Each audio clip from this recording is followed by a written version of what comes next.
Today we're going to be talking about what makes a good farm rifle. How's it going, guys, and welcome to another episode of Coffee Talk. My name is Chad and this is the Hopeful Homestead. As I've mentioned before in a bunch of other videos, this is a 5-part series. We're breaking down everything about firearms and homesteading. And we started off talking about why farmers and ranchers tend to love old school guns. We've then moved on to talking about what makes a good farm gun in general. Then we broke down what makes a good farm pistol. And today we're breaking down what makes a good farm rifle. What makes a good farm rifle? In my opinion, it's got to be a lever gun. Yes, you could go with a myriad of other things. You can go with bolt actions. You could go with something like a Ruger 1022, some sort of, pest rifle that's a semi-auto 22. But in my opinion, having a 45 Colt caliber, because in my opinion, as I've mentioned before, and we'll be breaking down in the next video in greater detail, 45 Colt is the best cartridge for homesteading work, for farm work. And so I want my revolver and I want my pistol, I want my rifle, which is a lever gun, to share the same ammo. And so for me, part of what makes a good farm rifle is having a rifle that can share ammo with your sidearm. And so that means a lever gun. You're not going to find too many bolt action 45 Colt rifles out there. So the simplicity of running the same ammunition in your rifle that you do in your sidearm is important.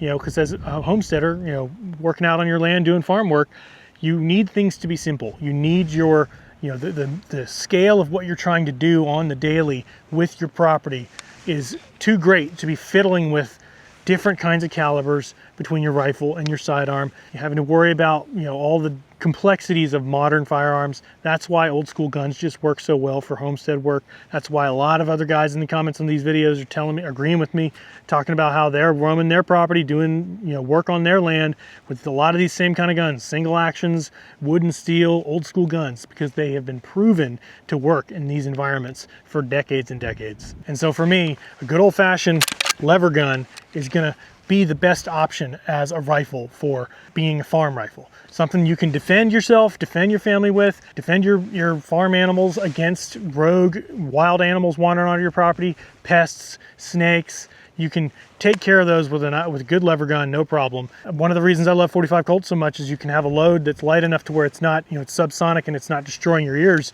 when you have to deploy it on the regular, like a lot of people do when they're out on their land doing farm work. I know I have. And so I'm not carrying hearing protection when I'm outside doing all this work. So I need my guns to not be too loud and destroying my ears all the time. Several times a year having to deploy them without hearing protection on.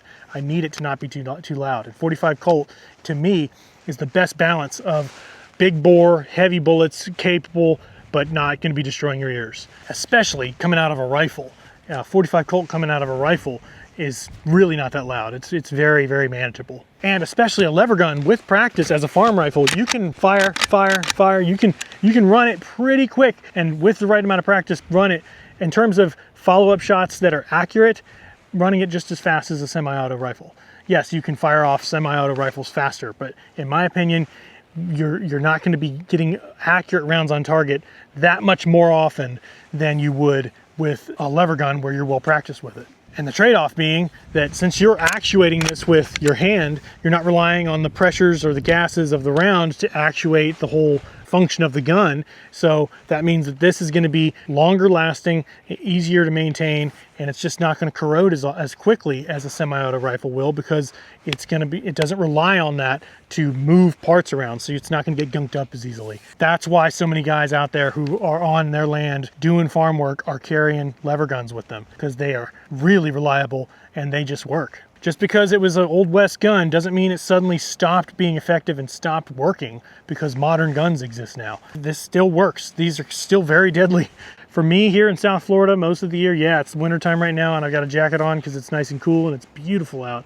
But most of the year, my guns are going through the ringer with humidity and moisture. So I need them to be able to withstand up against those elements. I don't need any raw exposed metal that tends to rust. I need it to be stainless, blued, color case hardened, anything that protects the metal. And all these old school guns tend to have that.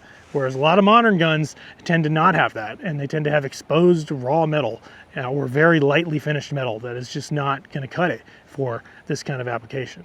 And so to sum up, what makes a good farm rifle? It needs to be something that's simple in its action. A lever gun, simple in its action. Something you can rely on. It's not going to jam too easily. It's going to be easy to maintain and upkeep. something that's made of good quality build materials like wood and steel, a lever gun.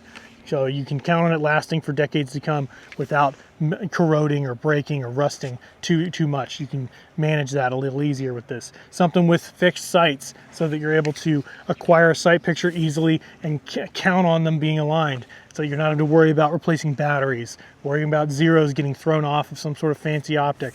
It's just something you can count on, because when you're out here doing work, you don't have to think about your firearm. You just need it to be an extension of you. And these old school guns have a tendency to do that best. And so, in closing, thanks for being here. I appreciate it. Again, my name is Chad. This is the Hopeful Homestead. And if you feel like sticking around, I've got part 5 of this series coming up right here, all about why 45 Colt is the best cartridge for farm work. Go click on that, and I'll see you over in that video. Thanks for watching, guys.